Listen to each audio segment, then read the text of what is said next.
Assalamualaikum warahmatullahi wabarakatuh. Kami dari kelompok Tree of Freshness. Di sini kami akan mewawancara salah satu dari owner Cafe Menara. Perkenalkan, nama saya Indira Mawati dengan NIM 2019 0410 155. Perkenalkan, nama saya Liwani dengan NIM 202004 10327. Dan perkenalkan, nama saya Isma Wahyuni dengan NIM 202004 10322. Nah, di sini udah ada salah satu owner dari Cafe Menara. Boleh diperkenalkan dirinya, Mas? Ya, saya Taufik, salah satu owner dari Menara Cafe. Oke. Nah, jadi di sini kita bertujuan untuk mewawancarai dan bertanya-tanya sedikit nih tentang Cafe Menara dan bagaimana usaha Mas dalam membangun cafe ini. Untuk yang pertama, bagaimana sih cara Mas mendapatkan ide membuka cafe ini? Kalau ide ini saya dapatkan udah lama sekali, dan ini bukan cafe pertama yang saya bangun, karena Menara Cafe juga awalnya itu ada di Malang gitu.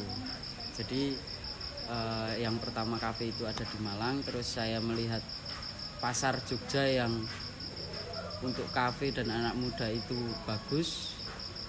Kenapa tidak untuk saya membuka di daerah Jogja. Oke. Lalu untuk yang kedua itu kan Masnya kan udah memutuskan untuk membuka kafe di daerah Jogja, khususnya daerah UMY ya. Nah, Mas tahu sendiri di daerah UMY itu udah banyak banget nih kafe-kafe yang ada. Menurut Mas nih, apa sih yang membedakan Cafe Menara dengan kafe-kafe yang lain?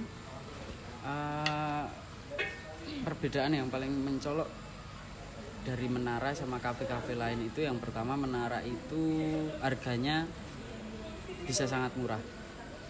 Karena kopi yang kita pakai itu bukan kopi-kopi yang seperti ada di sekitar sini gitu. Kalau kopi-kopi yang ada di sekitar sini itu kopi-kopi yang manual brewing gitu. Jadi pembuatan secara manual yang benar-benar kopi gitu. Kalau kita itu sebenarnya mengambil menu itu dari menu-menu angkringan gitu. Jadi kopi-kopi yang sekali seduh gitu, tapi dengan kopi yang dari petani langsung gitu. Oke. Lalu untuk yang ketiga, menurut Mas nih, apa aja sih faktor-faktor kesuksesan dalam membuat bisnis khususnya untuk pemula?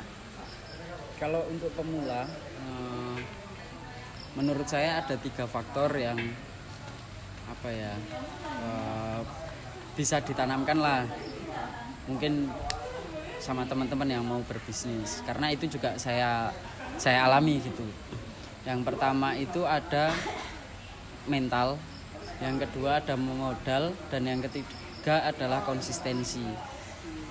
Kenapa mental? Karena menurut saya menjadi wirausahawan itu semua orang bisa gitu. Cuman tergantung kemauan, keberanian, tekad, itu aja sih dari mental. Terus setelah mental itu, habis itu ada modal. Nah, di modal ini karena kita sudah punya kemauan, kita sudah punya keberanian, maka untuk eksekusinya itu butuh modal. Nah, modal itu yang nantinya akan membantu kita mencapai keberanian kita itu. Terus yang ketiga adalah konsistensi. Di konsistensi ini bagaimana kita mengelola usaha kita itu untuk tidak gerusah-gerusu, tidak, intinya stabil lah gitu, nggak terlalu pengen kesana kesini gitu. Mungkin dari teman-teman ada yang mau nanya? Nah, saya mau nanya nih sama Masnya, gimana cara Mas menghadapi perubahan zaman yang ada sekarang, khususnya di bagian bisnis ini? Kalau dari perubahan zaman itu kan lebih banyak berubah di marketing ya, bukan di produksi atau operasional. Secara operasional kita masih konvensional karena pakai manusia. Mesin hanya sangat sedikit lah, mesin kopi itu. Yang kalau dari promosi sih kita lebih pakai digital marketing, terus mungkin pakai Shopee Food, GoFood gitu-gitu untuk mengatasi perubahan zaman di bisnis ini. Oke. Selanjutnya apa aja sih kesulitan yang Mas hadapi dalam membangun usaha ini? Kalau dalam membangun usaha ini kesulitannya itu yang pertama ada di modal ya, karena nggak sedikit. Membangun kafe itu kan butuh lahan yang luas, butuh bangunan yang estetik, butuh bahan baku yang banyak. Itu yang pertama modal. Yang kedua itu pesaing mungkin ya, karena di sini banyak banget saya lihat kafe-kafe dan berdempetan. Jadi bagaimana kita membangun sebuah kafe itu dengan satu identitas tersendiri itu sih. Oke, selanjutnya apa aja kendala dalam membangun usaha ini dan gimana cara menghadapinya, Mas? Kalau cara menghadapinya yang kendala tadi itu saya lebih apa ya, kalau untuk modal mungkin masih bisa lah dicari-carikan gitu ya. Tapi kalau untuk pesaing karena di sini pasarnya sama semua, pesaingnya itu pasarnya juga mahasiswa. Tinggal gimana kita untuk cara menarik mahasiswanya ke sini. Salah satunya dengan mengajak kerjasama dengan organisasi kampus atau organisasi mahasiswa lain, komunitas-komunitas gitu. Kita menjalin kerjasama dengan itu sih. Mungkin ada Liwa mau menambahkan? Mungkin pertanyaan saya untuk Mas, bagaimana cara Mas menghadapi suatu kegagalan dalam menjalankan bisnis ini, menjalankan ya bisnis kafe ini? Menghadapi kegagalan tuh kalau di dalam usaha itu kan jadi apa ya, kegagalan itu bisa dibilang bisa jadi teman lah gitu. Jadi saya itu berpikir kalau selama sebulan kok kondisi kafe baik-baik saja, laporan ke saya kok baik-baik saja, berarti nggak mungkin selama sebulan itu nggak ada trouble di entah nanti di marketingnya, entah di produksinya atau di SDM-nya, itu kan pasti ada trouble. Tapi kalau sebulan kok nggak ada laporan ke saya yang berpikir, maksudnya kalau ini udah tidak trouble, berarti saya harus ada pengembangan gitulah. Jadi kegagalan menurut saya pribadi itu udah bukan jadi hambatan. Jadi kegagalan itu ya udah dicarikan solusinya, evaluasi, eksekusi lagi. Jangan sampai kegagalan itu menghambat apa yang sudah kita bangun bertahun-tahun. Iya, baik. Mungkin pertanyaan yang selanjutnya, Mas. Berapa sih pendapatan omset rata-rata sebulan Mas dalam mengelola kafe ini?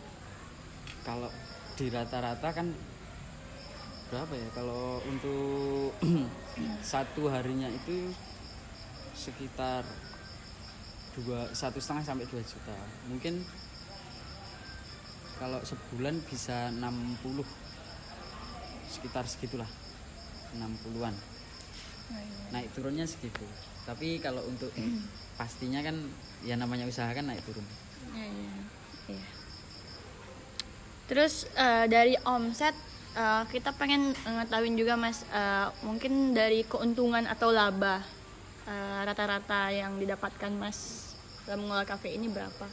Kalau untuk labanya sendiri, dari awal saya membangun kafe itu sudah setiap pendapatan masuk itu sudah saya langsung bagi dua. Jadi antara 60% itu nanti operasional kafe, 40%-nya laba dan pengembangan. Jadi untuk 60% ini ya isinya itu untuk listrik, SDM, bahan, kebersihan dan lain-lain. Terus yang 40%-nya ini 10% pengembangan, 30%-nya laba yang untuk dibagi sama owner-owner lain gitu.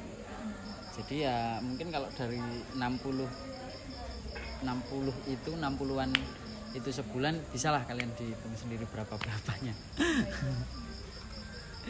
Mungkin pertanyaan terakhir ya, Mas.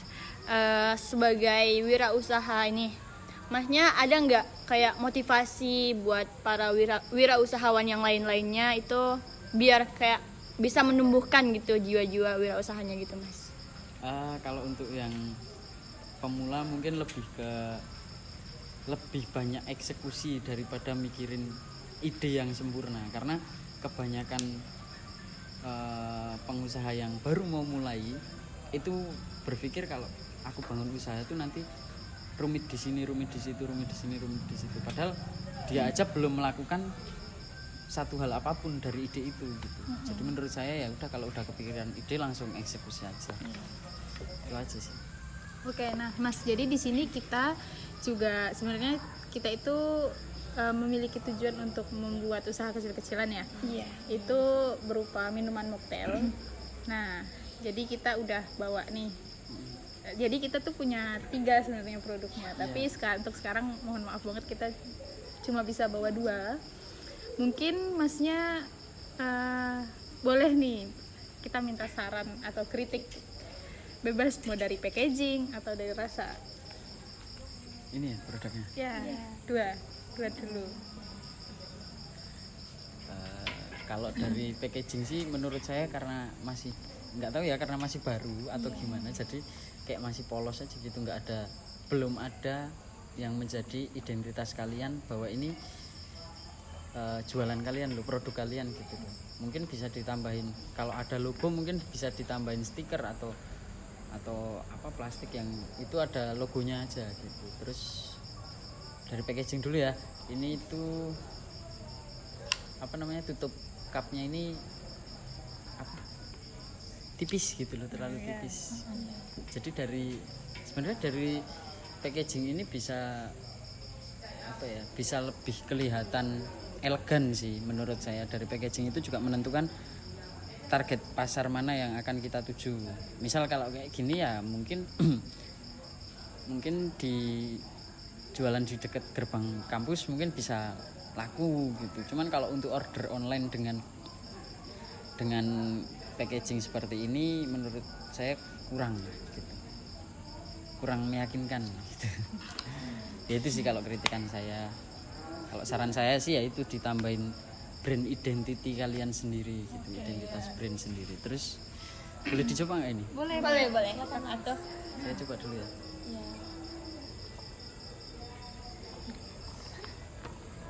Kalau dari rasa sih oke, maksudnya standar gitu loh, enak. Jadi nggak, karena soda ya, mungkin karena soda kan, jadi nggak terlalu banyak rasa yang nggak enak gitu, karena kan fresh semua. Nah, itu mungkin bisa ditambahin ini daun mint. Ini kan biasanya kalau kayak gini kan segernya cuman sekali minum, diteguk selesai gitu. Mungkin kalau ditambahin mint biar bisa lebih nyantol segernya gitu loh ke mulut. Mungkin gitu aja sih. Ya, makasih buat kritik dan sarannya. Memang ini kan kita bawa produk ini ke sini juga pengen minta saran dan kritikannya. Nanti pun bakal kita perbaharui lagi ke depannya. Bakal kita perbaiki dari segi packaging maupun kondimen dari minuman itu sendiri gitu. Oke, mungkin itu cukup, itu aja Mas. Makasih sekali lagi untuk waktunya dan kritik dan sarannya. Oke, cukup sekian wawancara dari kami. Maaf bila ada kesalahan. Billahi fisabilil haq, fastabiqul khairat. Wassalamualaikum warahmatullahi wabarakatuh.